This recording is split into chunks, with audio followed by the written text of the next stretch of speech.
नमस्कार, good morning. जैसा मैंने पहले बताया था, जब इन्होंने एक नोटिस निकाली थी किसी भी समस्या से रिलेटेड, जिसमें पोस्टिंग ऑर्डर को मेंशन किया था कि अगर आपका लेटर डाउनलोड नहीं हो रहा है तो आप उनकी मेल आईडी पर अपनी शिकायत दर्ज कराएं।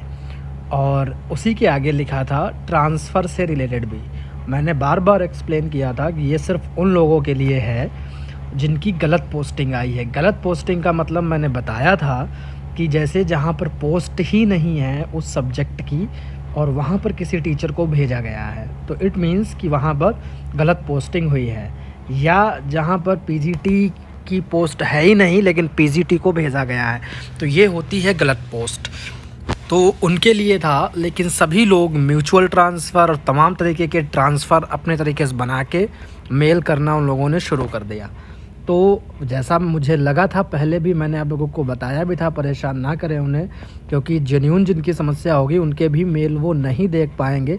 इसी चीज़ से परेशान हो कर के NESTS ने अपनी साइट पर एक नोटिस डाला है, आप लोग देख सकते हो।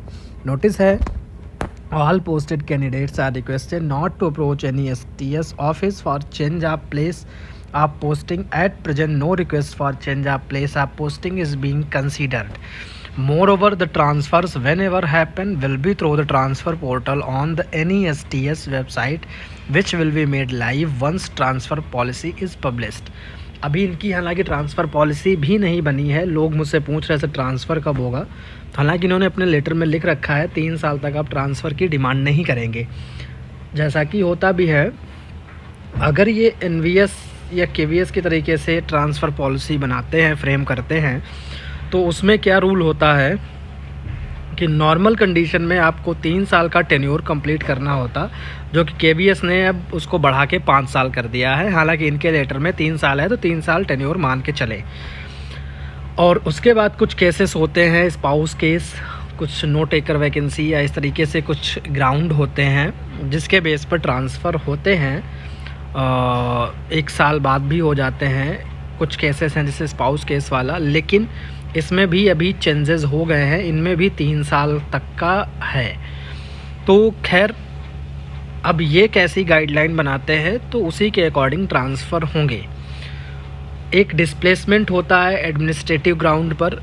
डिस्प्लेसमेंट में क्या होता है कि ऐसा कोई भी टीचर या कोई भी अधिकारी जो एक जगह पर 3 साल से है तो उसको डिस्प्लेस कर दिया जाता है, यानी उसका ट्रांसफ़र कर दिया जाता है। उसमें आपकी मनमर्जी नहीं चलती है, वो लोग खुद भेजते हैं। एक होता है आपकी चॉइस पर ट्रांसफ़र, जो जैसे आप जाना चाहें, 3 साल आपने कंप्लीट कर लिए, फिर आप जिस जगह पे जाना चाहते हो अगर वहाँ वैकेंसी है तो वहाँ पे आपका ट्रांसफ़र हो जाता है। तो ये कुछ हैं, इनको बाद में समझेंगे जब NESTS गाइडलाइन जारी करेगा।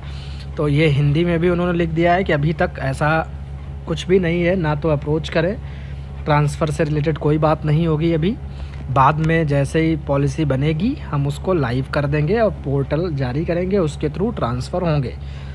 एक तो ये इम्पोर्टेंट नोट था। दूसरा, महाराष्ट्र की लिस्ट मिल गई हैं, जिसको चाहिए वो मैसेज कर दे, मैं उसको प्रोवाइड करा दूँगा। ये जिसको 10 तारीख को बुलाया गया है, 11 को बुलाया गया है, 12 को बुलाया गया है, सबके नाम है इसमें। अगर आपको चाहिए हो तो आप मुझे मैसेज करिए, मैं प्रोवाइड करा दूँगा। मिलते हैं नेक्स्ट वीडियो में।